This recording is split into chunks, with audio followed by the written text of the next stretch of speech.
किछि लेखिछि शीर्षक हैला सासु काई केबे माँ होई पारेनी। जदि जड़े माँ तार सबुठारु मूल्यवान रत्न को जड़े अजणा झिया हाथ में देदबाकू पछाएनी तेबे भी सासु काई माँ होई पारेनी। समाज मान अपवाद कलहरु निज बहु को बंचाइबाकू जी तिले मात्र पछघुंचा दिएनी तेबे भी सेई सासु काई माँ होई पारेनी। निज घरु गोड़ काढ़ी आसीथिबा सेई सासु निज हाथ में गढ़ी तोलिथिबा निजर प्रिय परिवार को जितेबेले जड़े अजणा झिया हाथ में समर्पी देवाकू पछाएनी तेबे भी सासु काई माँ होई पारेनी। सेई सासु जदि निजर मन कथा बुझी निजर मनपसंदर तियण करी बहु को परसिबाकू पुछाएनी तेबे सेई सासु काई केबे माँ होई पारेनी।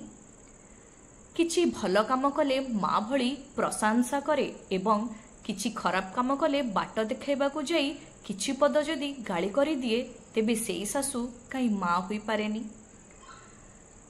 निज बहु पाई तार प्रियर जिनिस न किणीदेले निज पुओ पाखे जी अभिमान करने पछाएनी तेबे भी सेई सासु काई माँ होई पारेनी। तेबे कुहंतु काई सासु कौन केबे माँ होई पारेनी।